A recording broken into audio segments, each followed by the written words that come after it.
Welcome to PCTV. I'm Nazar Rashid. And I'm Jared Kanak. Today we'll be looking at social networking, a very special episode where we'll be covering stuff like Skype and Facebook and Twitter. Yeah, that's only a small part of what social networking's become today, but they're the main things and everyone's heard about them. And we'll talk about some of the useful features as well as what you should avoid doing with social networking. Sure. Sounds good. Can't wait. Let's get going. So we're going to start off first of all with Skype. Now, when I was growing up, I used to watch the Jetsons on TV as a cartoon, and I'd always see them using video conferencing while they're making telephone calls. I've always wanted that technology to be here, and it actually exists now for us to use, and that's called Skype. What it basically does is it takes a camera and it allows you to videotape yourself while you're making a call and have a real-time conversation with someone either across the room or across the world, and you can do that, which is great. Yeah. A lot of the telecommunications companies in the world are a bit annoyed by Skype, I think. Yeah, well, because it's you don't get charged the overseas call fees that you would be charged on a normal phone-based conversation. You're just using your internet connection, so it comes out basically almost a free. Yeah, that's right. So let's have a look at Skype here. Let's type it in, Skype. Type it into the Just Google. type it into Google to begin with. Here we go. Free Skype internet calls. We'll have a look at that one. Now, where it says, if you look at the top of the toolbar that they've got up there, it says Features and Get Skype. So if you've never accessed Skype before, you've never logged in, you need to create an account, obviously. So you can go Get Skype, and it'll tell you all the choices, which are computer, mobile, TV, gaming, or home phone. You'd want to pick your operating system, which in this case would be Windows, and we're hoping that everyone watching the show is using Windows. Well, otherwise we won't be able to help them very much. Not as much. Yeah. So you click on Windows, it takes this little time to load that up, and then it'll show you that you can get Skype for free, right? And you sign in, join Skype. So we'll go through that right now. Yeah. Here we go. Get Skype for Windows, right? So what's the difference with the paid version here? Unlimited calls, it says. Group of video calls with up to 10 people. So that's multiple calls. So you can have a split screen conference in a real sense of a conference call. We can have up to 10 people join in. So if you're in a business type situation, I guess, and that would be very useful. Yeah. So it's a little bit of money, but we're going to look at the free one today. Yeah, sure, definitely. This one is free. Now, as you know, there's two versions. There's a free version, there's a premium version. We're going to go for the free version. The free version has got all of the same attributes and aspects of the premium version. It just doesn't have quite all the bells and whistles. So the free version is just fine. Now, if you've got a laptop with a camera in the top, then you're basically set to go for Skype. However, if you're using your desktop and you don't have a camera inbuilt to in your desktop at all, then what you could do, or sometimes it's in your monitor, what you could do is get a third-party camera, like this one that we have here. This is a Logitech camera, and it's got an inbuilt mic and the speakers here. Now this connects up via your USB. Once again, you just connect that straight into the side of your laptop, desktop, whatever you need to do. This one's got a clever little clip-on, so you can clip it on to your monitor and it sits there beautifully, and then you can adjust it up and down and get yourself a good image. Okay. Now obviously if you've got a laptop that's already inbuilt in the laptop and you don't need to worry about getting a third-party camera. This is only specifically if you haven't got a camera in your laptop or you're using a desktop and you need to have a third party. So how much are these? That one there, I actually got for, I think it was under $80. It wasn't too expensive at all. And that was sort of like the it's more a pretty of the, good one. Yeah, top of the line sort of range. I wanted to get, I think this one's got 12 megapixels. So it's got a really high resolution quality. It's got a really good microphone quality. So you don't need to buy a secondary mic as well. This one's got it incorporated, and that's something to look for. So we'll first of all download Skype. Okay. Click on that, and it will download it. Let's sign into Skype. Create an account or sign in. Okay, do we have an account? We do have an account. I want to see what create an account looks like. Sure. So when you click on create an account, this will pop up, and it will show you all of the things they want you to do, which is basically your name, first name and last name, email address. That's basically it. And then a couple of bits and pieces about your identity, where you are, where you're from. Very similar to when we signed someone up to YouTube and Gmail.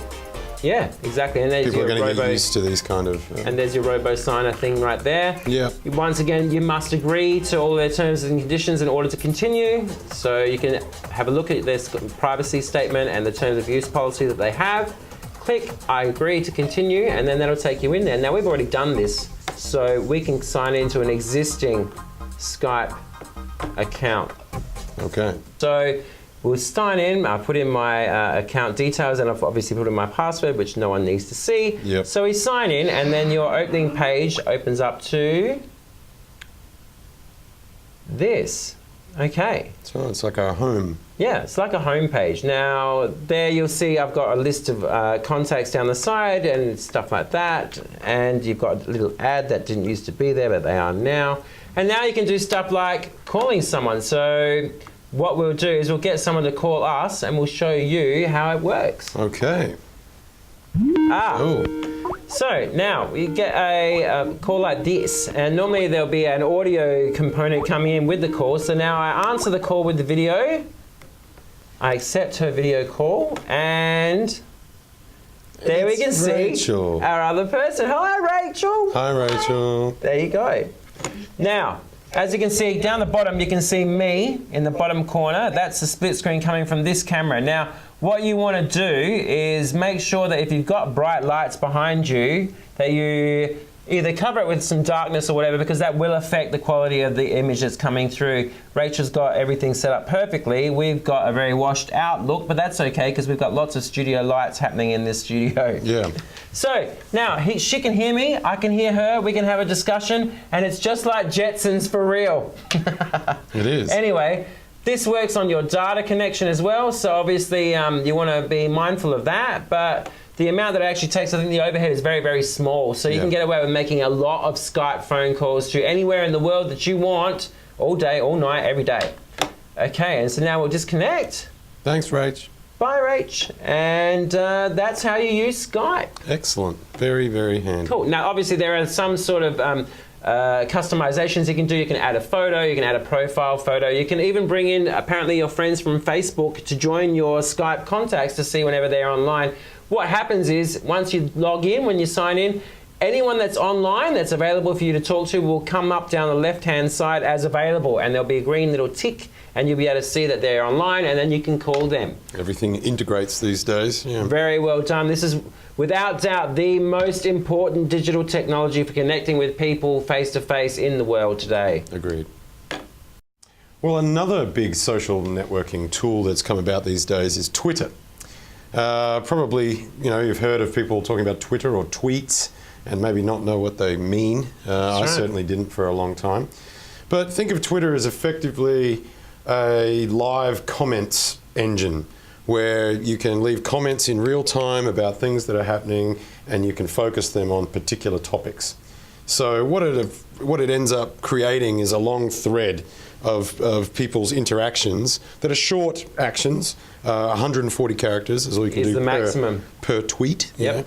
And it just goes from there. It's attracted a lot of a following. Whereas if someone's particularly witty or interesting, people can sign up and follow their tweets. So every time they say something, that's true. You also hear about a lot of celebrities have got a Twitter account, and so people like Lady Gaga, I think, has got over 13 million or 15 million Twitter followers. I know that shows like Q&A on Channel 2 also have a Twitter account so that you can actually take part in live discussions. Yeah. Of course, you can't in Adelaide because we're half an hour delayed, but other than that, you can actually take part in live discussions by just simply following the hashtag and then whatever it is. So we should talk about all those different things right now. Well, okay. Basically, we've got a little right up here of the Twitter lexicon. Yep. And I haven't heard of some of these, but if you're a Twitter fanatic, these might be familiar to you. Very. So we've got the tweet, which is a 140 character or less message. That's the basis of the whole thing. So each message is called a tweet, yeah? It's called a tweet. Right. Yes. Then we've got the retweet, which is passing along one of your content's tweets to somebody else. Yep. So like forwarding a message. Yep. We've got what you mentioned before, the hashtag, which is the practice of putting a hash mark before a topic. Yeah. And then so that's that noughts and crosses looking symbol. It's the, that's the noughts and crosses. Sure. And it indicates that you're speaking about a specific topic. So if people wanted to look up... right. So does that mean that sort of globally you're able to track specific topics based on what's on That's the hashtag? right. So what did we just have? The Bathurst. So if you had hashtag Bathurst, then you're talking about that. Excellent. Then we've got the @ symbol, the @ for your email, @ username. So that's when you're directing a comment at a specific person. Sure. And then we've got a DM, which is an acronym for direct message, like a private message that you're sending to someone. So it's not publicly available. Correct. Yep. You're directing it to someone, but not everybody can see it. Excellent. So yeah, that's what we've got here. So we've just logged into PCTV's new Twitter account here. Yeah. So we can show the people what it looks like. Let's do it. Okay. So we've got a welcome here. We've gone in there. The Twitter teacher. Yeah, there's a teacher who pops up. Right. And he's telling us that he's done a tweet. Yep. And like he said, short messages, 140 characters or less, and can contain links. Excellent. Which is interesting because in some other services, you can't actually post web links to other things. Is that because of some sort of infringement? I think they just ban it altogether so people don't spam it with advertising. Right, so forth. I understand. So we'll go next. It says get started. Let's have a look. Okay, so we've got a timeline. Follow people to get their tweets. And so if I were to follow you, I would eventually get a timeline of the things that you've said. Look at the examples they've got up here. They've got Ellen DeGeneres, Taylor Swift, Sylvester Stallone, Julia Gillard. Really? So obviously you can follow politicians, you can follow bands, you can follow celebrities, individuals, as well as just your friends that live down the road. Right. Wow, Rove McManus. I wonder if anyone follows him. Jim Carrey, Kevin Rudd, K-Rudd, everyone seems to be on Twitter. So now it's up to you to choose who you want to follow, and of course, obviously, you can put up your own stuff and just start tweeting away. So what's next? Well, I mean, you would pick someone to follow or find a friend. Skip this step or search for. Let's just skip. Yeah. Right, so there's music, sports. I've got it basically broken down into categories. Go down a bit. Okay. Music, sports, entertainment. Yeah. All right, so there's every conceivable category that you can ever think of seems to be here. That's right. Fashion, funny people, everything. Let's have a look at funny. All right. I like comedians. Right, so they're Al all there. Yankovic. The Onion, I like that show. Charlie Sheen. Charlie Sheen, is he funny? I guess so. So as you can see, you can pick up some interesting sort of stuff here. It's largely a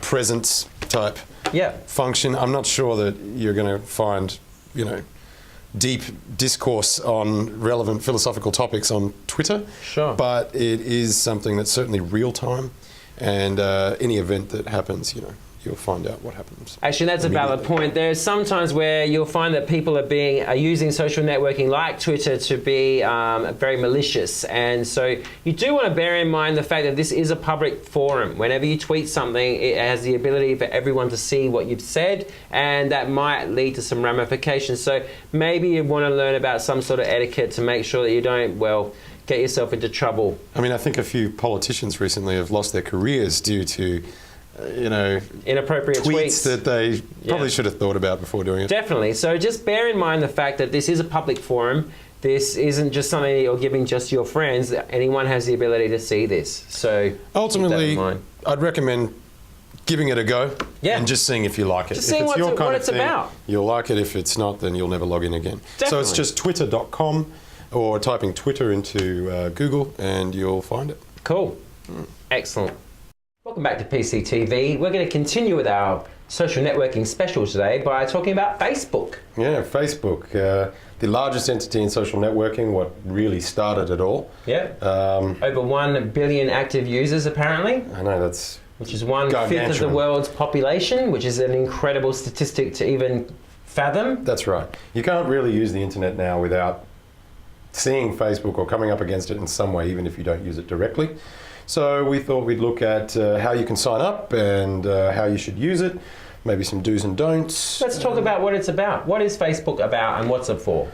Well, it ostensibly started out just to be for people to meet friends and family and maybe keep in touch with people overseas and stuff like that. Now it has expanded into every walk of life. It's become a lot more commercial. Yes. It's an advertising engine. Yep. It, prospective employers will look up their employees on Facebook to get an idea of what they're doing. That's right. Background checks. It's now, massively used to promote things, Whether it be a band, a group, a show, a TV show like ours, we've got our own Facebook page, which we'll give you the address for in a minute. Online dating. Online dating within Facebook. They've wrapped everything up into it now. Basically, everything you can do with people is now inside Facebook. So let's have a look at how you need to set up. Sure. Let's get connected. Okay, so when you go to the facebook.com, right, you'll come up with, if you haven't got a Facebook profile, obviously, you'll get a sign-up page initially, right? And this sign-up page will ask you for stuff like your name and email and passwords and stuff like that. However, if you look down the bottom, if you don't want to sign up as an individual, and let's say you had a community group, a social group, or something like that, a band, or even a TV show, whatever, you can go down the bottom here where it says create a page for celebrity, band, or business, and it gives you a whole bunch of options that you may want to look at. Yeah, this stuff is good. Like, let's say you had a local business. Now, if you go to a local business, you can choose a category, and as you can see down here, it's got every category under the sun for every type of business you can think of. And obviously, you can go over to companies and choose an organizational category. You'll see that there's extensive categories, and it's pretty much comprehensive. So let's say you're in a band, or let's say that you are an actor, or anything like that, or in this instance, a monarch. A monarch. Right. It's even in the drop-down list. Yeah, you can have that as a category. And then there's entertainment. We've got our TV show, obviously, is through this category here. And then you can go to a cause or community. So let's say that you were doing something for cancer, or you were, let's say, quilting for, relief of any kind of thing. Basically, you can just put the community name in there and then get started. So what would be the point? Why would you create a Facebook page for an entity like a business or a band or a product? It's another way of advertising, That's right. basically. I mean, you can get what are followers, effectively, which we see replicated in Twitter as well, and YouTube. So YouTube's is subscribers to channels. Twitter's, I think, are called followers. Yeah. And followers in this as well. So you essentially received updates. Yeah. And Facebook has the option of liking something, which is unique to Facebook. If you get lots and lots of likes from lots and lots of people liking your product or your company or organization or artist, if you're a band or whatever, then you get lots and lots of likes. It increases your public awareness, basically, of you or your product or everything. So once you've signed up to Facebook and gone through the similar procedure that you do with, like we showed on YouTube and Twitter, you'll be asked some similar questions like choosing profile pictures and things like that. You can actually skip that and head straight into the administration page. Yes. This is for the owner of the site to set up everything from your privacy settings, which are paramount in importance, to customizing the way it looks and adding in various features that are available there. Uploading videos, uploading pictures, putting in comments. If you wanted to do anything, basically, it's got a room for you to do it. So I think first, let's have a look at the settings and privacy. Okay, cool. So we go into settings, which is in the top right corner. Yeah. We hit that. There we go. Okay. So security. Security. On the left-hand side, underneath general, there's the question security, and it asks you about all of your security options. Now, there are a lot of them. There are. But what you need to decide instantly, I think, and the difference between a personal Facebook page and one that you might be doing for a business or a group is... well, businesses, you'd want everyone to see everything. Correct. And you want it to be as public as possible. Whereas for your own personal Facebook profile, maybe you don't want everyone to see everything that you post, or perhaps you only want your friends to see what you've posted. As I said before, insurance companies and employers will look at your Facebook page to see what kind of person that you are and see if it matches what you said during your job Agreed. interview. It's not paranoia anymore. No. There's some of the statistics coming out saying that employers will look at this stuff. Definitely, and I've heard of many employees being fired because they've been disparaging towards their work, towards their colleagues, towards their boss, or anything really disparaging about your company that you work for, will see you fired. Yes, that's right. Again, and there's a justification behind that because Facebook is an extremely public forum. That's right. Everything that you put up on Facebook, you have to understand that Facebook will be the most public forum you'll ever be associated with, and everything you go up in Facebook is digitally archived forever and is on the net forever. So that's something to bear in mind. It's without making it sound too daunting, I guess, Yeah. but there's just, well, maybe we should move on to some basic rules about using Sure. Facebook. What should you do and what shouldn't you do?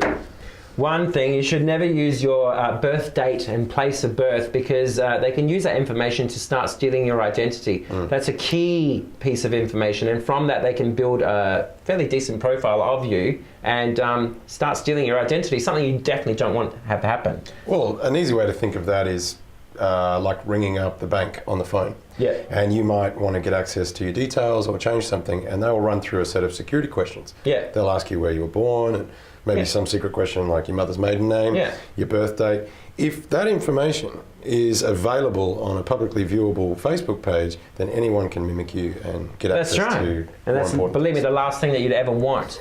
Now, another thing you shouldn't really do is if you're planning on having a holiday, putting up a countdown calendar till you're away to Hawaii is probably a very bad idea. It's almost like putting up a sign saying, please come and rob me. So, because I'm not home. Yeah, because I won't be home, and it's probably not a good idea to do that. Maybe post pictures once you're on the holiday, or post pictures once you get back from the holiday, but don't have a countdown calendar counting down the days, hours and minutes until you actually leave, because that's just an open invitation. Not a good idea. So what else? Home address, you shouldn't put that up there, obviously. No, it doesn't need to be there. It doesn't ever need to be there. And like we were saying, don't make confessionals to do with your work. If you don't like your boss, do not put that comment up on Facebook. If you don't like any one of your colleagues, you shouldn't really say that about them on Facebook. It's not the forum, because if it's ever seen, if you're friended by anyone that works with you and they have like an axe to grind, perhaps, you could get yourself into a lot of trouble. In fact, a lot of corporations now have a specific social networking policy. Yes. And they do prohibit yes, they do.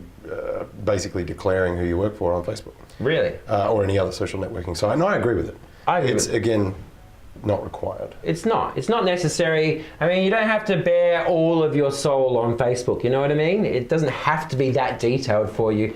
Another thing not to put up there is risky behaviors. If you like to, let's say, have a few drinks or whatever and go out and take some snaps of you, you know, in a bar and maybe have a bottle of whatever and a cigarette in one hand and stuff, you'll find that insurance companies start looking at your Facebook profile to see whether or not you're a good insurance risk. So if you've told them that you don't smoke and there's a picture of you there with a cigarette, it's not going to look good, and they will get you for insurance fraud for lying on what you said.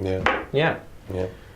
Crazy. So this is our Facebook page for PCTV. As you can see, it's just got a few people that like us, only a few, considering we only made it. We made it 5 hours ago. Yeah, and like I said, if people like your page, it'll be more available and more widely viewable from everybody else, depending on how many likes you get. So that's an important thing. If you are on Facebook and you've got people that are also logged in, then get them to like your page, and then you'll be available. If you're a business, of course, obviously. Yeah. So then you can start uploading whatever you want. You can put comments, you can add videos, you can add photos, you can put events. Remember not to put in, remember not to put in a countdown calendar for your vacation. And always bear in mind the fact that it's not just going to be you and your friends that may see this. So keep it in the back of your mind, who's going to be watching this, and would I want to put anything up there that might be seen in a disparaging light? Yes. So that's Facebook. That's Facebook. A worldwide phenomenon.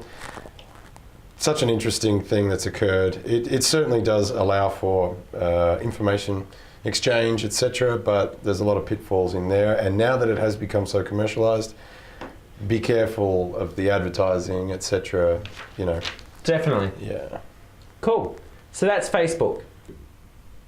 Thanks for watching PCTV this week, and once again, if you have any queries or questions on anything that you've seen today, then you can get in touch with us on our YouTube channel or our brand new Facebook page. Brand new. And the addresses should be somewhere down here right about now. See you soon. Thanks a lot.